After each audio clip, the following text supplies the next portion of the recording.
cordial saludo para todos. Como saben, estamos grabando nuestras clases de Derecho Marítimo y estamos en el tema de los sujetos del derecho marítimo. Hemos ya hablado del armador, del agente marítimo y el turno es hoy para la figura del piloto práctico.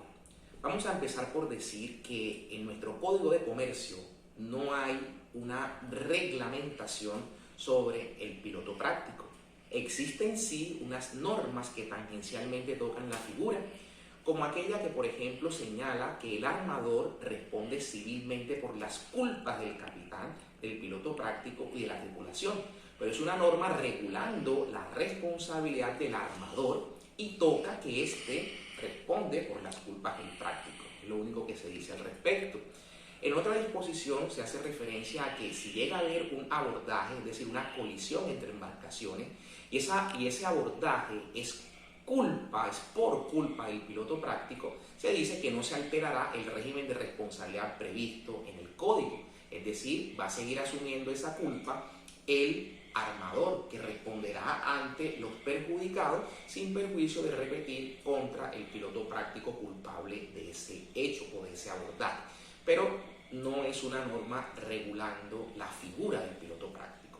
Y existe por allá por el artículo 1609 otra norma en la que se habla de la exoneración de responsabilidad del transportador marítimo y se dice que éste no responderá en los casos en los cuales la pérdida o el daño de las mercancías es imputable a un error náutico, a una culpa náutica del capitán, del práctico o de la tripulación. Pero es una norma regulando la responsabilidad del transportador marítimo. Son las disposiciones que en el Código de Comercio hacen referencia al piloto práctico, pero repito, no para regular su figura, sino para regular otros tópicos, otros temas.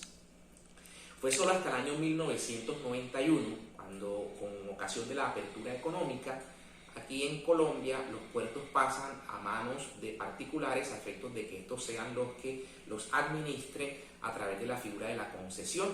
Se crea entonces el Estatuto de Puertos en Colombia, la Ley Primera de 1991, y esta Ley Primera establece lo que son las actividades portuarias. Y dentro de esas actividades portuarias se toca la actividad del practicaje. No hay una regulación amplia sobre el servicio de practicaje, pero sí se enuncia en esa Ley Primera que el practicaje es una actividad portuaria, se decía en ese momento. Entonces, en el año 2001 se emite la Ley 658 que regula así la figura del piloto práctico. Y en el año 2004 se expide el decreto 1466 de ese año que reglamenta la Ley 658 sobre pilotaje práctico. Entonces, la ley en Colombia que regula la figura es la Ley 658 de 2001 y su decreto reglamentario del año 2004, el 1466. Ahí encontramos todo lo concerniente a la figura del piloto práctico y es de lo que vamos a conversar.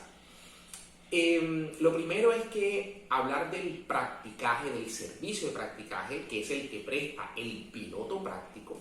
Este servicio, dice la ley 658, que es un servicio marítimo. Ya no se habla de un servicio portuario, no obstante que se presta en el puerto, pero se dice que es un servicio marítimo y que es un servicio público que se debe prestar, por supuesto, de manera ininterrumpida. Se le debe garantizar a las naves de bandera extranjera que llegan al puerto colombiano o a puertos colombianos la prestación de este servicio. ¿En qué va a consistir el servicio de practicaje? En que esta persona llamada piloto práctico presta asesoría al capitán del barco para efectos de ingresar la nave, asesorando. El piloto práctico, hay que decirlo con énfasis, no toma el mando del barco. El piloto práctico es un experto, dice la ley 658, un experto en meteorología, en hidrografía, en oceanografía. O sea, el piloto práctico conoce las condiciones de viento, de marea, de corrientes, del lecho marino, de los bajos, de los callos, conoce todo cuanto hay en una jurisdicción determinada a efectos de poder brindarle con su expertise una asesoría de calidad al capitán que ingresa en su barco para efectos de atracar la nave en el muelle que se requiera. Al momento de salir también es obligatorio que el piloto práctico aborde la nave, le preste ayuda, asesoría al capitán para, por el canal navegable de acceso, sacar la embarcación respectiva. El piloto práctico, dice la norma, que también debe ser un experto en el reglamento para la prevención de abordaje, lo que se conoce como las reglas de camino. O sea, debe conocer las reglas del tránsito marítimo este personaje llamado piloto práctico. Entonces es un experto. La ley 658 es enfática y dice que el uso de piloto práctico no releva del mando al capitán. Es decir, el capitán tiene el mando del barco en todo momento, no lo pierde, no obstante a que el práctico llegue a prestarle el servicio, llegue a prestarle la asesoría que se requiere en la respectiva área del puerto determinado en el cual el práctico presta su servicio. Entonces no se releva del mando al capitán. Hay excepciones como en Panamá, donde sí el piloto práctico asume el mando del barco y por ende tiene la responsabilidad de lo que allí ocurre. La ley en Colombia tiene unas clases de piloto práctico. Dice que hay unos pilotos prácticos que son oficiales, que son los miembros de la Armada Nacional. Como el servicio es público, el servicio se debe prestar de manera ininterrumpida, pensemos por un momento en aquellos casos en los cuales los pilotos prácticos que hayan en el puerto de Cartagena paralicen la actividad. El Estado tiene que prestar ese servicio y ahí echará manos de los pilotos prácticos oficiales, de los que están en servicio activo de la Armada Nacional. Y los pilotos prácticos particulares. ¿Cuáles son los particulares? Pues aquellos que, habiendo sido miembros de la Armada, ya gozan de retiro y han hecho su curso y han obtenido la licencia respectiva que los acredita como prácticos de una jurisdicción determinada. O aquellos que, no haciendo parte de la Armada, nunca hicieron parte de la Armada, se formaron en una escuela distinta, puede ser en el extranjero, y vinieron a validar acá en Colombia, y se les permite que estos presten acá su servicio y tengan u obtengan su licencia de pilotos prácticos y serán prácticos particulares. El decreto 1466 de 2004 habla de unos pilotos prácticos que denomina pilotos no formales, que son los que no cumplen con todos estos requisitos y son en unas áreas particulares o determinadas donde estos prestan su servicio, los no formales. La ley también habla de que hay unas categorías de piloto práctico. Ya aquí establecemos una diferencia entre clases de piloto y categorías de piloto práctico. Cuando se habla de categorías, hay un piloto práctico de segunda categoría, un piloto práctico de primera categoría y un piloto práctico maestro. ¿Qué los diferencia? El tonelaje, la capacidad, el tamaño, digámosle así, del barco que van estos a asesorar. Un piloto práctico será de segunda categoría, que es por donde empiezan, cuando pueden asesorar buques de hasta 10.000 toneladas de registro o de arqueo. En este caso se va a medir el tonelaje de arqueo, no el neto, sino el bruto de registro, toda la capacidad del barco, así sea esos espacios inservibles donde no se lleva carga. Toda la capacidad del barco es lo que conforma su arqueo bruto. Y los pilotos prácticos de segunda categoría podrán asesorar barcos de hasta 10.000 toneladas de registro bruto. Los pilotos prácticos de primera categoría podrán asesorar barcos de hasta 50.000 toneladas de registro bruto. Y los pilotos prácticos maestros no tendrán restricción. Debe aclararse que un piloto práctico, cuando obtiene su licencia, sea de segunda, de primera o maestro, podrá ejercer solo en la jurisdicción de la Capitanía de Puerto, de la Autoridad Marítima, con jurisdicción en el lugar donde se entrega la correspondiente licencia. O sea, que un piloto práctico de segunda categoría que obtiene licencia para ejercer en Cartagena no podrá ejercer sus actividades en Barranquilla o en Santa Marta o en Buenaventura, salvo que además haga su respectivo curso y sea acreditado también en esas jurisdicciones, que es factible también que eso se pueda hacer. El servicio del pilotaje práctico es obligatorio en Colombia siempre y cuando que el buque supere las 200 toneladas de registro bruto. Todo buque que arribe a aguas jurisdiccionales colombianas y que supere las 200 toneladas de registro bruto, ese barco obligatoriamente tiene que usar piloto práctico para su ingreso, para su salida y para las actividades o maniobras que la ley exige. Ese piloto práctico obligatorio o la obligatoriedad del piloto práctico admite unas excepciones. Excepcionalmente, un barco teniendo más de 200 toneladas puede ingresar sin piloto práctico, pero debe reunir unos requisitos. ¿Cuáles son esos requisitos para que una embarcación pueda ingresar sin usar piloto práctico teniendo más de 200 toneladas de registro bruto. Lo primero es que la embarcación no supere nunca las 1000 toneladas de registro bruto. O sea, una nave que está entre las 200 y las 1000 toneladas podrá obtener un permiso especial para ingresar sin uso de piloto práctico. Ese es el primer requisito, que la nave no supere las 1000 toneladas de registro bruto. El segundo requisito es que la nave tenga bandera colombiana. En esto hay que ser muy preciso, porque generalmente una nave que tenga bandera colombiana se sugiere que el capitán sea colombiano. Pero por aquello de las normas comunitarias, Colombia, al ser parte de la CAN, de la Comunidad Andina de Naciones, y establecerse unos principios de reciprocidad en cuanto a lo laboral entre los países que conforman la Comunidad Andina, me refiero a Perú, Bolivia, Ecuador, Colombia, entonces un barco siendo de bandera colombiana podrá tener un capitán peruano o un capitán ecuatoriano, y no habría inconveniente en ese sentido, y se cumpliría, pues digamos, con la norma en ese sentido, y el requisito de que el buque de bandera colombiana pueda obtener este permiso. Asimismo, podría ser un buque de bandera venezolana, Venezuela, pues se apartó de la Comunidad Andina hace unos años, en época del presidente Chávez, pero bueno, queda Ecuador, Bolivia, Perú, y siendo de bandera de uno de estos países pueden ingresar a territorio o aguas jurisdiccionales colombianas y obtener este permiso si no superan las 1000 toneladas. Y el tercer requisito es que el barco que no supere las 1000 toneladas, que tenga bandera colombiana, además esta embarcación haya ingresado mínimo en 2 ocasiones con piloto práctico a bordo. El buque, cuando ha cumplido estos requisitos, cuando no tiene más de las 1000 toneladas, cuando es de bandera colombiana, deberá acreditar que ha ingresado mínimo en 2 ocasiones con piloto práctico, y así entonces obtendrá este permiso especial para ingresar sin uso de piloto práctico solo en esos eventos, en esos casos.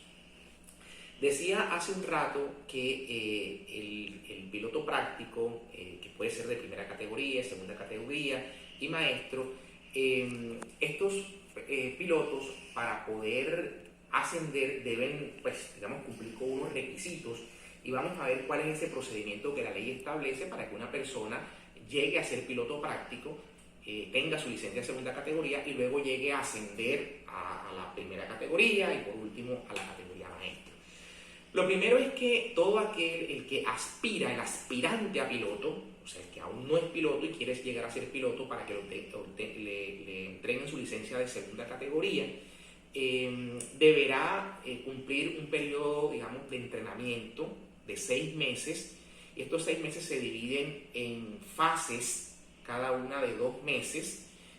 La primera es como una fase que puede llamarse una fase como de preparación, en la que simplemente por norma, ¿no? Digo por disposición de la ley, en la práctica muchas veces eso no ocurre así, pero la norma habla de que hay una primera fase en la que simplemente el aspecto es teórico, de inducción, no es una fase como la segunda, que ya se habla de una fase de participación, en la que el rol de quien se está entrenando es un rol digamos, más participativo, y hay una tercera fase que se llama la fase activa, donde ya este personaje que aspira a ser piloto se involucra ya de manera más directa con las maniobras que debe realizar.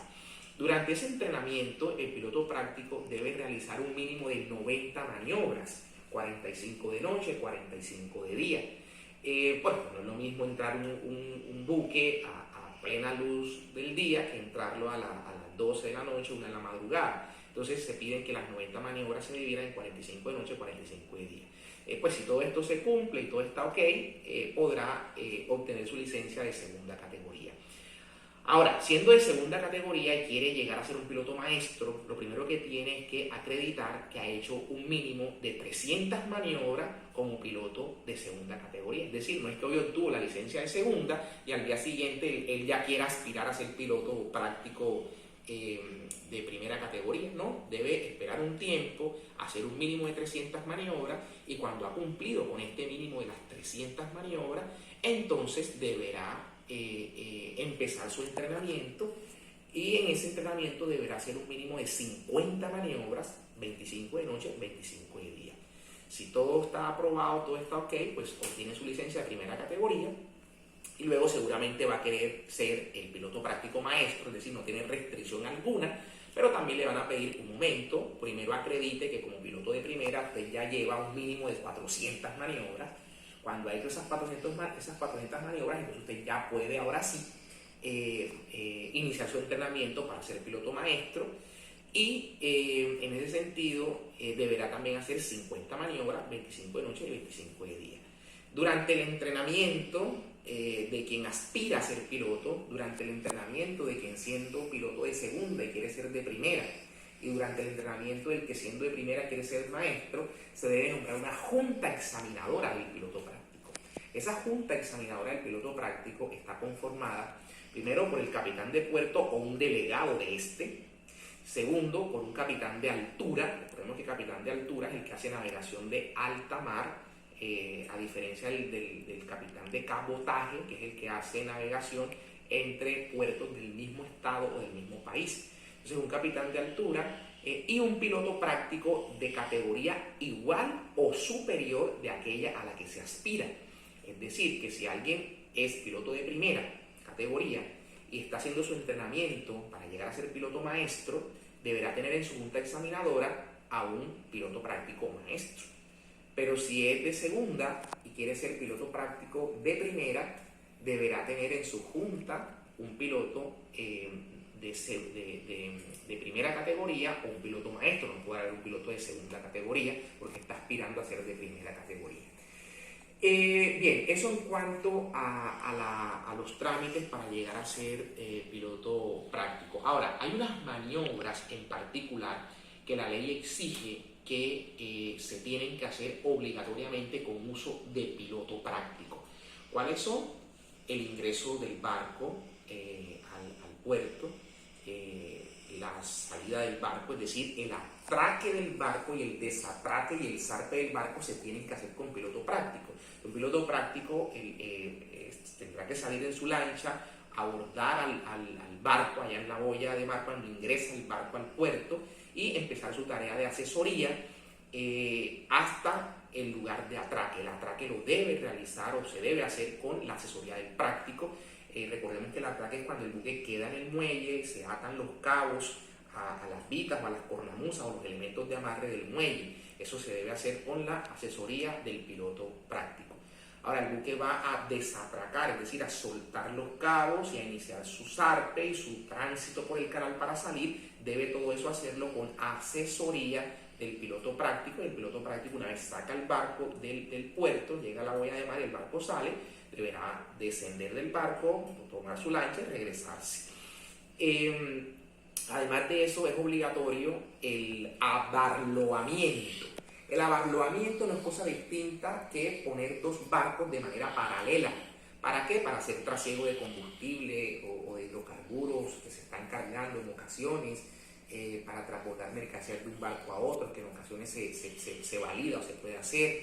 En fin, poner dos buques paralelos es un abarloamiento. Y esa exigencia que si los barcos se van a abarloar, haya un piloto práctico en uno y en otro barco. Otra de las maniobras es lo que se conoce como el acoderamiento. El acoderamiento es amarrar al barco, el barco, por su proa y por su popa a dos muertos. Muertos es lo mismo que hablar de dos duques de Alba o de dos dolphin, digamos dos sitios de amarre que están por fuera del muelle. ¿Okay? Por fuera del muelle hay dos puntos de amarre y ahí el barco por su popa y por su proa se amarran allí a esos dos muertos o sitios o puntos de amarre, y esa tarea, esa actividad se tiene que hacer con la asesoría de un piloto práctico. Lo mismo el fondeo, fondeo que es distinto al atraque, ¿no? Hay sitios específicos de fondeo en los distintos puertos. En la zona de fondeo autorizada, allí soltar el ancla y quedarse fijo en el lecho del mar allí es lo que se conoce como el fondeo. Y esto debe hacerse con piloto práctico, que deberá indicar si se fondea con un solo ancla, si se fondea barbas de gato, que son con las dos anclas, para evitar que el buque, por ejemplo, no bornee. El borneo del barco es el movimiento que se hace como pendular por estar sujeto con el ancla. Entonces se reduce el borneo si si se fondea barbas de gato, o sea, con las dos anclas. Evitar también lo que se conoce como el garreo, que es que por fuerza del viento, de las corrientes, el buque con su ancla empieza a deslizarse. Y casos se han visto en los que un buque, por ejemplo, ha roto un cable tendido de fibra óptica, de tendido submarino, porque ha agarreado en exceso y ha causado estos daños. Entonces todo el tema del fondeo debe hacerse con uso de piloto práctico. Esto es lo que hoy día nuestras disposiciones hablan sobre el piloto práctico. Termino con lo que el anteproyecto de Código Marítimo que se está gestando habla acerca del piloto práctico, y son dos cosas muy sencillas. Lo primero es que el nuevo código, el anteproyecto, crea una especie de confusión, podríamos decirlo así, en torno a la responsabilidad del piloto práctico. Por una parte dice que el armador responde civilmente por las culpas del capitán y de la tripulación, por las indemnizaciones del capitán y de la tripulación, pero no dice que el práctico, como si dice el Código de Comercio actual. Pero en el numeral anterior de esto que estoy diciendo, que debe el armador cumplir con para responder por las indemnizaciones, solo del capitán y de la tripulación, dice que el armador sí debe responder por aquello que el práctico ocasione en relación con una prestación, en relación con atinente a la nave. Entonces, la norma es ambigua en el sentido de decir, ¿por qué no queda incluido también el práctico en cuanto a que el armador tiene que indemnizar por las culpas del práctico? Entonces, eso no queda claro, porque deberá el armador sí responder, pero por aquello que el práctico causa con ocasión de la nave. Entonces, eso no queda muy claro. Antes sí se había dicho, en el mismo anteproyecto, que el práctico debe responder por una asesoría indebida, por una información inexacta que él preste. Entonces, no propiamente el práctico, sino la empresa de practicaje deberá responder. Y tiene un límite indemnizatorio, dice que va a pagar hasta 30.000 derechos especiales de giro. Recordemos que los derechos especiales de giro son una unidad de cuenta del Fondo Monetario Internacional, que es como una especie de fusión hoy día de las 4 monedas más importantes del mundo: el dólar, el euro, el yen y la libra esterlina. Hoy día una unidad de cuenta, un derecho especial de giro está como en $1.5 aproximadamente. Entonces, hablar de 30.000 unidades de cuenta es más o menos como, no sé, algunos 400, 300 millones de pesos, lo que podrá hasta lo que va a responder el práctico. Entonces, me parece que es un límite de indemnización un poco bajo por lo cuantioso de los daños que acá se causan. Pues digamos que básicamente esas son las anotaciones que hace el nuevo código. Exige el anteproyecto, exige que los prácticos tengan también una póliza para efectos de